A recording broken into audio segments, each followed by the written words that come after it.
And oh my goodness, ladies and gentlemen, please get ready. We're going into the game finally here. Nepal Cloud9 versus OMG. Get hype. And we are going to first see everyone here. We're floating around the map, checking it out here. It looks like this is actually the what used to be the third point of Nepal. It's got a very large cliff, actually, just on the side of the point there. You can see that is actually a pit that you will fall to your death if you are knocked off or, let's say, Roadhog yanks you to the corner. Yeah. You'll just fall to your death. There's several characters who can recover from that. Tracer's rewind, Winston can leap, Diva can fly back up. But a lot of characters, Reaper, for example, you might get hooked and think, oh, I can shift. No, you can't. You're just going to fall. Lucio is an extremely common pick here on this map because of his right-click ability, being able to knock characters away. You can knock people off the cliff all day long. And you can see in those character selections, both for OMG and Cloud9, you've got Lucios, actually 3 Lucios in the game and 3 Winstons in the game currently, 2 Tracers, 2 McCrees. So the only real difference here we're seeing is Kai on Zarya for Cloud9, and what is that name? O2Ran playing Mercy here for OMG, so double support there, looking for some big reses, and we're out the gates now. Yeah, so we do have that double Winston setup coming out from Ultimate Method Gaming, and like you said, this cliff can be abused. Once Winston gets that Primal Rage, just starts knocking people around. You can get easy kills that way, as we do see the McCree coming in for that right click isn't able to actually finish anything off, but it's going to be Kai trading away for sure though. He is going to drop. That's the DPS on the side of Cloud9 going down.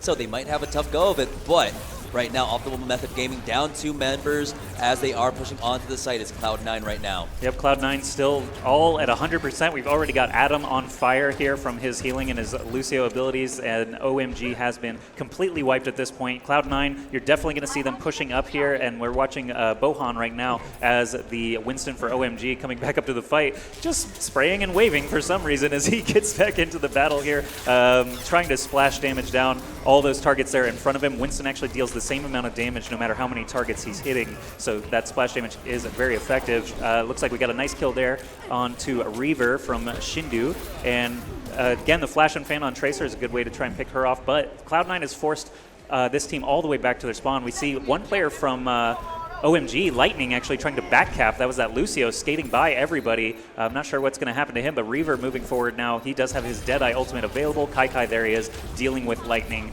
as Zarya. Yeah, Grego getting the better of that Lucio v Lucio as Reaver finds a kill onto O2Ran. Sound Barrier does come out on the side of Cloud9, but Shindu with the 3-man Deadeye gets the 4th one onto Kai as he is getting tickled down by that Winston. He's going to get cleaned up. But is that enough opening for Optimal Method to get in? No, the res does come out. I'm just surprised they flipped the point, actually. Yeah. Cloud9 actually got it all the way up to 55%. OMG, despite losing players left and right, actually managed to band together. Adam is down right now for Cloud9. Here comes Mercy flying in. No one to res just yet. Good sound barrier there, giving 500 extra HP to everyone on the blue team there. OMG, the Graviton Surge here from Kai does catch several members, and you can see their health just plummeting there in the top left. Yeah, right now it's 0 on this Tracer, trying to be as annoying as possible as Shindu is caught out in the drop. He's going to get cleaned up by Grego, and it looks like Cloud9 should be able to get this point back. But as they do finish off 2 more members in this 2v6, yeah, they're going to go ahead and get it back. But OMG were able to get that tick up to 36%. So not bad, but right now Cloud9 only 38% away from finishing off this first point. Winston's going to go out, get the first one to jump in. That's Mahone that falls to Kai right now, and it looks like they're running in staggered, and Kai just cleaning up easily. The res does come out, but that's only a res for 2 Winstons at this point, and the Winstons are caught out by themselves. Primal Rage has come out. It looks like it's going to be an easy cleanup for Cloud9, and take a look at that. It's only Shindu left on the side of OMG.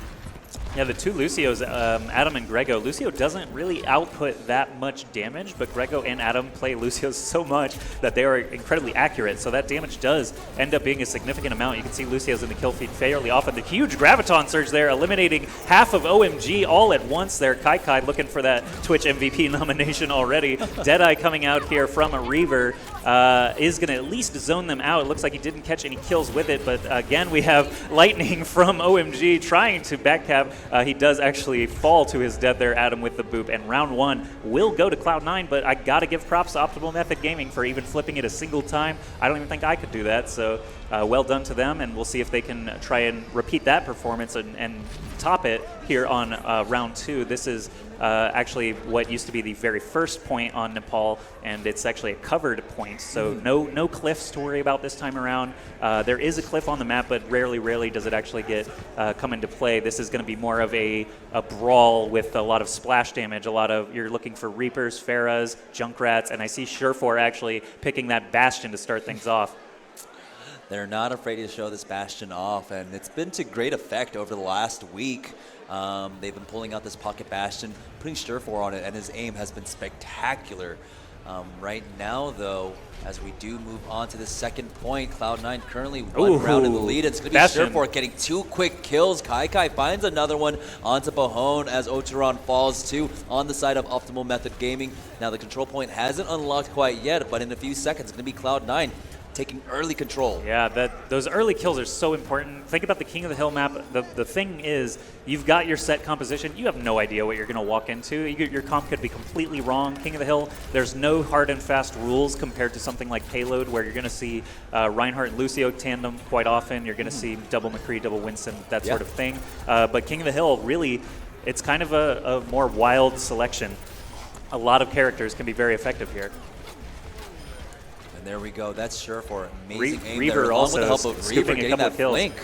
There he gets another one there onto Shindu. Big Mercy Res does bring back some of the Cloud9 squad, and they're all back up to full health. OMG probably needs to back off. No Zero actually getting popped by Reaver on the way back to his team, but most of Cloud9 just chilling near the point. I see Debet there guarding Surefour, watching all those entry points as Bastion, and the damage amp coming in from Adam. This is the three-piece, the Three Musketeers, Mercy, Bastion, Reinhardt, set up for an amazing composition here. Yeah, take a look at how quickly that just tears through that Reinhardt shield. I love this answer. I love this pickup of a Bastion just to deal with the Reinhardt shield. You know it's going to come out. Reinhardt's been such a popular pick, as already the bet finds a triple kill. Wow. It must have been an Earth Shatter at that point. If we take a look, yeah, he's at 20% ultimate charge, so he easily defends the point by himself, and it was just Bastion keeping an eye on the choke point as Reaver's just did all the work there. Yeah, Reaver and Debet seem to be doing just such a great job keeping the entire team at bay, and if they do happen to get past Reinhardt and McCree combos, suddenly they got to deal with Bastion again. So I see the Genji coming out now here from Raven. That's a decent choice here because deflecting Bastion's amp damage can actually kill him fairly quickly before he realizes what's going on. A player of Surefour's caliber, though, not likely to shoot into that, but you see OMG actually getting wiped out again. Reaver did finally fall, so again, a good job for starting to clear the way, but it looks like, again, Bastion with this ult, just doing the rocket jump sort of maneuver there to destroy Bohan on Reinhardt. And he doesn't just want to win, he wants to win with style. Right. With that Bastion ulti there, and he's going to easily clean up Zero, and it's going to be the second point, Cloud9 taking it 2-0 against OMG. We are going to go ahead and move on to the second map, though, but this is Cloud9 making a statement, you know? Yep, Cloud9, I mean, we've been talking them up all day just because of the downtime mostly, but Cloud9 is the team to watch. And Shindu, actually, from OMG, getting play of the game here on McCree. Yeah, this was the point where OMG were finally able to put that point. Oh, so it's off to the 3-man Deadeye, and then, of course, he's going to fan the hammer and finish off Kai there. That's a 4K for him. Shindu can definitely be proud of that play, taking out all of Cloud9 like that. Go home and tell your mama about that one. Mom, get the camera. She's not going to understand what you're saying. Yeah, I just, got a 4K on Cloud9. Yeah, no big deal. Yeah, he so did that. Again, we saw, essentially Cloud9, as expected, handling their business there in that first map, Nepal. Again, though, OMG managed to flip the point against them once with that very, very powerful McCree play. And the second point, though, is a different story. Second point, all controlled by Bastion. Reaver specifically scooping probably 24 kills just in that round alone. Debet obviously had some very good Earthshatter play as well. And it didn't really need much more than that. Just McCree and Bastion taking care of business there. Unfortunately for OMG, they just probably don't have the experience working together as a team to try and switch off and counter that Bastion. It seemed like they were just completely caught off guard by it because we didn't see the Genji come out. We didn't see the switches come out until about 30, 40 seconds left on the map, right? Yeah. Where Cloud9 were maybe 20 ticks away from actually finishing out the game.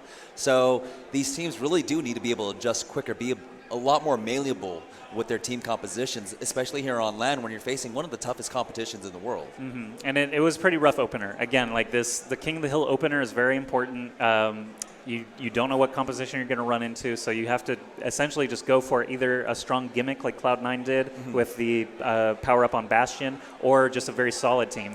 I very often see Mass Soldier, actually, 2 or 3 soldiers will sometimes pop out in the opening round just because you don't know what you're going to be facing, and he's a very kind of jack of all trades. His name is Jack, actually, so it makes sense. But he can take care of himself. He can dish out a lot of damage, and if you do run into something surprising, he can actually sprint back if necessary and wait for the rest of his team, and you can change it up from there. But now we see Monkeys and Cowboys, the current meta for King of the Hill maps, 2 Winston, 2 McCree, and 2 Lucio coming in for Cloud9, while OMG opting for what looks like more of the classic quad. So what I mean by that is you've got the 2 tandems. You've got Reinhardt and Lucio for the ground force, and you've got Mercy and Farah for the air force. Tracer, of course, is a great choice on King of the Hill, just so you can contest and get back to the battle quickly. And Raven playing that Zarya, of course, looking for the meaty ult, trying to catch everybody in a Graviton Surge. It's pretty easy here on these King of the Hill maps to catch a lot of targets, but immediately out the gate, Shindu takes out Surefour. That's great for OMG to get started. Reaver, though,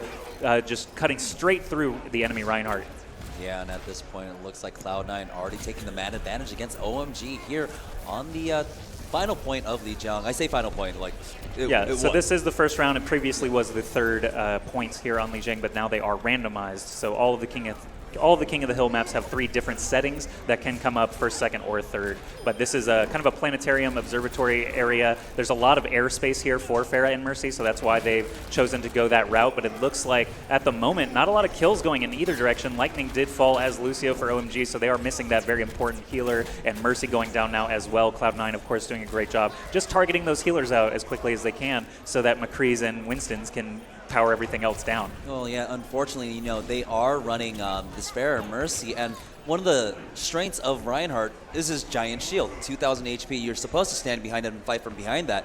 But if you're going to go ahead and get yourself into the air, you're a prime target for a double McCree to come in and clean up. That's true, and they have not switched off because they do have both of their ultimates available. You've got the Barrage and the Res can both be very powerful here. But here we go, knocking players off the map already. We've got Tibet just going crazy here, knocking off 2 players from OMG. That's not going to feel so great. Go ahead, Jay. I've never seen anyone get knocked through that crevice before. Like that's something I've never ever seen. It was pretty crazy, actually. I don't think I've seen people get knocked off a ledge on this point ever before. To be honest, you have the outside patio. That's true. There is there's a full health pack out there, so sometimes you do get some battles. But up by the spawn, up by the shuttle, you got knocked past your shuttle, bro. That can't feel good. As we do see, Optimal Method Gaming trying to take another shot at this middle point here. But it looks like with the Soundberry coming out, Cloud9 staying safe. And that's 3 members of OMG already down as Surefour is on the hunt for this Tracer. Zero is going to have to be careful here. He's already at 80 HP, 1 headshot. There we go. He's going to fall to Surefour, and it looks like Cloud9 are going to be able to hold on to this. They are in firm control here. In just a few seconds, it's going to be all over. Look at that. Wraithwalk ends, and the Flash and Fan comes out. Reaver's done this a million times. Surefour's done this a million times. They know all the timings for Tracer Blinks, Wraithwalk for Reaper, anything defensive that is going to stop them from McCreeing them in the face. They know the timings. The flashbang over the shield. Reinhardt can't do anything about it. 420 damage straight through, and Reaver just mowing them down. Surefour as well. Look at that kill feed lighting up. And that's actually the series. They could still win. Optimal Method can still win the game, can't they? They can win the game, but they'll only get a 2-1 scoreline. And with Cloud9 taking a 2-0 in the first, a 2-0 in the first map, that means it's just over. I think it could be a foregone conclusion, actually, but we're going to play it out here. Yeah, let's play it out. Definitely want to incentivize players to try their hardest, take it as far as they can, and I'm sure these guys don't want to wait all that long time just to play the one map there against Cloud9, especially when they actually had some great plays. I mean, we've already seen a couple of the great Deadeye earlier, actually, in the first map. Out of Shindu there. So, I mean, it's not impossible. Nothing's impossible. And here we see the 4 soldiers, 5 soldiers, actually. You see Cloud9. I said that he was a jack of all trades. This is a little bit of a different story, though, going with the Mass Soldier and Grego on Widow, while the other team, OMG, going with double Reaper, looking for targets on the point. They're actually going to be pretty upset. Again, you could walk into anything, and they've walked in now to all soldiers. Yeah, so that's a lot of sustain, Yeah, I don't think a lot of range damage, too. A lot they're of not going to be able to deal with. And it looks like Surefour really showing off his tracking ability there, as he was able to like track after that Winston, who's in the air, and already Optimal Method Gaming down 3-4 members. Yikes. It's going to be an easy cleanup for Cloud9, and it looks like it might be another 2-0 at this point, as they do take control of this first point. At this point. All these Cloud9 players are very, very scary hit scan players. Grego, Surefour, and Reaver all perfectly capable of playing a Widowmaker at top levels. There you see Raven getting taken out by Grego. Yeah, Grego, great flex player. When I get to see him on this Widowmaker, it's scary. Yeah, they don't need a support. Grego's free to actually shoot guys this time around, and I think that's probably why they did it. Is they're just thinking, hey, let's all shoot the bad guys. And there you see, it's basically what we expected. Think about 5 Helix rockets, basically, just on cooldown. So much splash damage into the point as well, even if they were actually all together, which they've been dying pretty piecemeal. Now they're pulling out I see Raven on D.Va, but he's going to lose his suit almost immediately. We've got one Winston on the point. Ulting, he might be able to smack some people off the point or off the ledge, but no, again, they're all just so precise, and Winston is such a huge target that soldiers are just going to focus him down incredibly quickly with Helix rockets. And just the fact that they can all drop healing, the heal packs on the ground, the biotic field, it's going to keep them at full health almost all the time. So I really like the composition. This may not work against a stronger team, something like Team Liquid or Gamer Sensei, but here definitely you can see the strength of it, and you may want to try this in your own games online. We do see Optimal Method Gaming trying to adjust to this. They have the double D.Va, with the defense matrix, it should be able to stop a lot of the soldier damage, but I don't know how well they overlap, how well you can stack it to stop all the damage. Kai getting the easy kill onto 0, and now it looks like Optimal Method Gaming want to try and push in from the left-hand side, but take a look at that. Enters the D.Va suit, immediately has to exit as it gets finished off. Surefour finding a quick double kill for himself, and there we go. That's the third onto Lightning. And right now, Cloud9, 93-94%. They're so close to closing this out. Yeah, D.Va's not going to be able to get to the point in time, and not only that, but she is dead. So that is going to actually wrap up our series here, Cloud9 versus OMG. Cloud9 does take it with a final scoreline of 4-0, but 2 maps to none. There you see all the soldiers in their various poses and skins, and play the game is going to go to Winston from round 1. All right, let's take a look at this.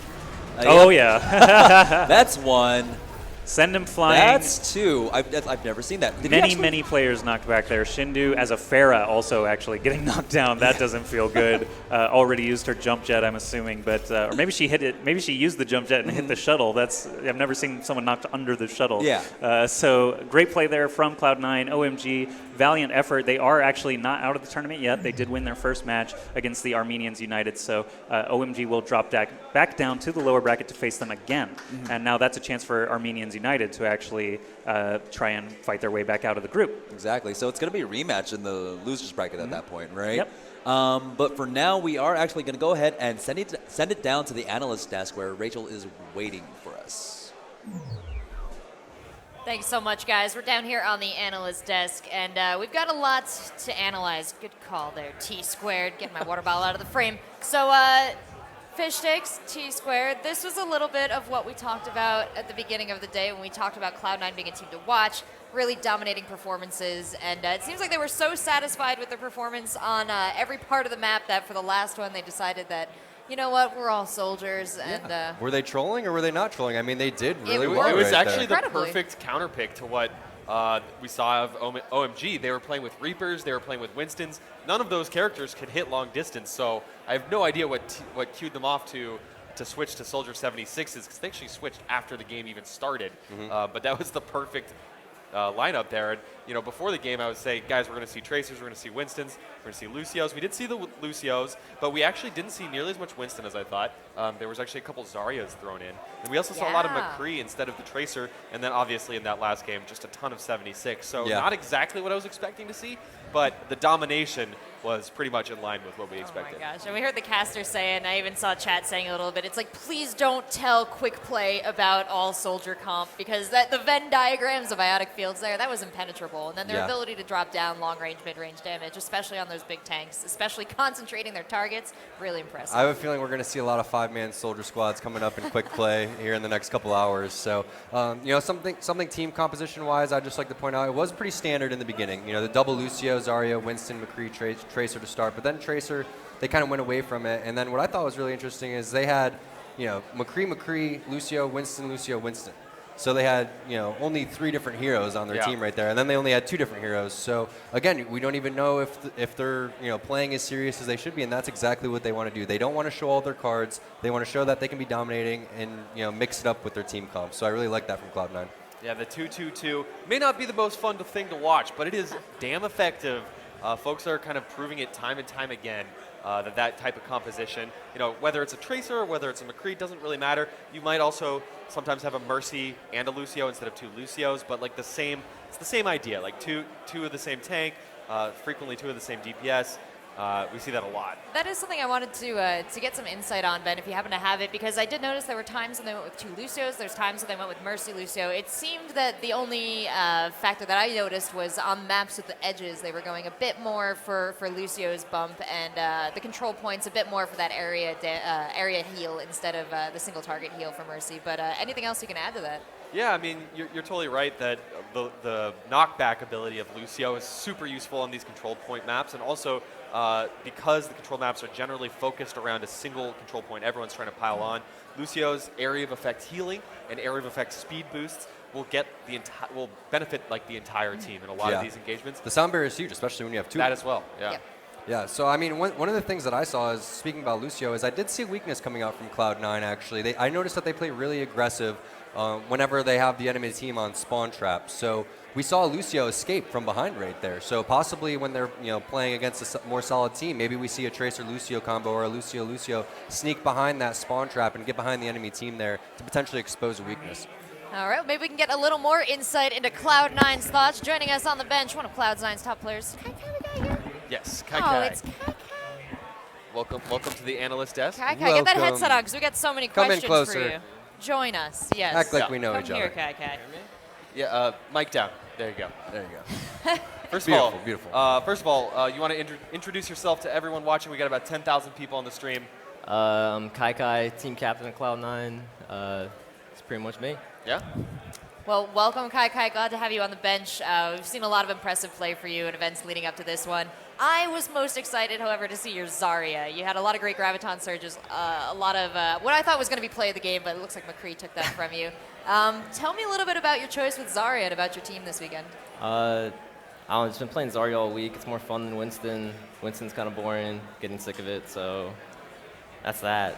Yeah. Just trying to have fun. Do you think that Zarya? I mean, we've seen actually Zarya creep back into the meta a little bit more in the last week or so. We saw it a bit in the Alienware Cup. European teams like to choose Zarya a bit. You're choosing it because you're tired of playing Winston, or you think Zarya is actually viable?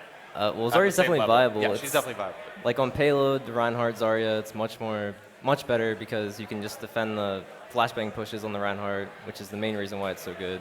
But I mean, it's definitely good. But Winston's probably better on King of the Hill. All right, well, I mean, I will trust you guys on that one. We definitely did see you pull out the standard 2 Winston, 2 Lucio, 2 McCree's on there. What do you feel about that composition right now? You think we're gonna see that all weekend long?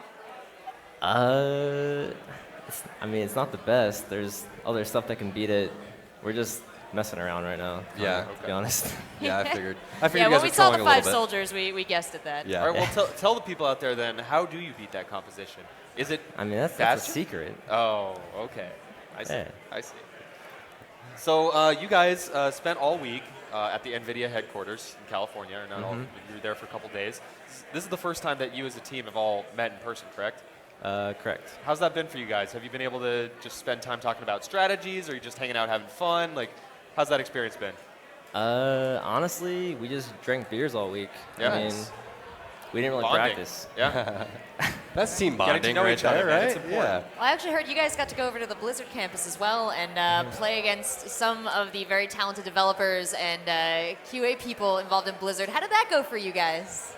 We learned a lot. Obviously, we can't talk about it, but I mean, it was fun. It was a good experience. We met a lot of people. It was good. That's good. Well, I'm glad you guys got out there. They got to talk to you guys a little bit about the game, see what you're doing, patch against it, all that stuff. Tell me a little bit about that last game there. We saw 5 soldiers and 1 widow. Some people thought it was silly. Obviously, it had a lot of strengths. Who made that call, and what was that thought process? I kind of just said, I said to go 6 soldiers, but Greg wanted to play sniper, so it was 1 widow. I mean, I don't know. It's not that bad because you can heal each other, heal yourselves. You got good ultimate, good damage, so it works out. But it won't beat better teams. No offense. I have a to question anyone. for people that are maybe new to watching the stream or new to Overwatch. What are maybe the top 3 heroes you think that people should be practicing if they want to get better, and what in terms of the meta right now? Well, it depends on what role, to be honest. Like, Really? Okay. Well, obviously, Lucio, McCree, Widow are probably the 3 best. Right. I think. Do you think there's anything maybe hidden that we haven't seen yet? I've seen a lot of Bastion potentially being a lot stronger than people anticipated. Do you think May make a comeback or anything like that? May is good if you're good at a right click. Honestly, ID is very strong at May. He's better than everyone at it. And he makes it look really good. Mm-hmm. So I think it has potential. Well, you mentioned ID, who's playing here this weekend, right? I don't think so. No, never mind. He's not on. He's not on Team Liquid anymore. I take it back. He left the team quite recently. But talking about the teams and players here currently, you guys have been on an absolute tear recently. You've won the last 3 tournaments that you've entered, maybe even more. I can't quite remember. Who are you kind of looking forward to playing the most this weekend? Like, a lot of the folks that you've had closer games with aren't here. But are there any teams that you're looking out for in particular? I think we're looking forward to playing Team Liquid so we can drop Zoms. That's pretty much what we want to do. Yeah, because you guys played here. with Zoms quite a bit, right? Yeah. Yeah. Okay. Any other teams that looking kind of strong this weekend? I don't really know much about the other teams. Okay. Fair Kind enough. of unknown. Feeling pretty confident. If you had to pick maybe the MVP so far of you guys just from that last series, who do you think would be the player that steps it up the most for your team? Just from the last game? Yeah, or- just from that last series. Who because it's land, And right? remember, we're giving away $1,000 to We the are. weekend's MVP. So Well, you then may it's want to say carefully. yourself, Yeah. but yeah. Well, you know what? Instead of asking Kai straight up, why don't we take a look at some highlights from the match and judge for ourselves who you think the MVPs are? Because we saw a lot of different names across the board and on that kill feed. Yep, sure did. It was interesting that we went to 2 control maps in a row. You guys are pretty strong on the control maps. Actually, there's a question for you. Do you favor the control maps a little bit more? I know I've heard you guys talk about the fact that you actually really like playing on them, but do you like them more or less than payload? I like payload better. You I like think payload? all of us do. Okay. So we see some pretty basic choices. I mean, what do you think would be the most outrageous thing you could do right now? Skill-wise aside, we saw your soldiers. If you really wanted to shock this crowd, what are you going to pull out for us? I've got to think of something. I don't know. We'll come out with something. This was a good play right here. Yeah, the casters were remarking that they had never seen this, and I have to agree. I've never seen anyone get knocked under the ship. I've never seen a Pharah die by getting knocked off the map. Yeah. You guys are really aggressive on the spawns. Is that how you guys like to play pretty much? As soon as you get the advantage, you just constantly are pushing it and then, watching for the flanks when they start capping that point? Yeah, we pretty much just push spawns until they finally decide to regroup, and then we just fall back and see how it goes from there. Who's Play from primarily when they come. shot calling for you guys? Primarily it's me, but a lot of people contribute. DeBet contributes a lot. Grego contributes a lot. That's pretty much it, but we all kind of chip in because not one person can't just call this game. Right. Well, and I think that's impressive and something really unique to Overwatch is that you really have to share a lot of the responsibility in smaller games and 5-man teams even. It's a lot different dynamic. So what do you think have been the biggest challenges playing a 6-man game? I don't know. Just not getting mad when you lose, staying composed, staying committed. That's pretty much it. And how is it juggling 6 egos on a team? No comment. Well, it seems to be working out just fine for you guys. Kai, thank you so much for your insight. I'm sure we'll be talking to you and your team later as we move through the tournament because I have a feeling we'll be seeing you right at the very end of this race. We have a couple commercial breaks. When we come back, we have lots and lots more Overwatch.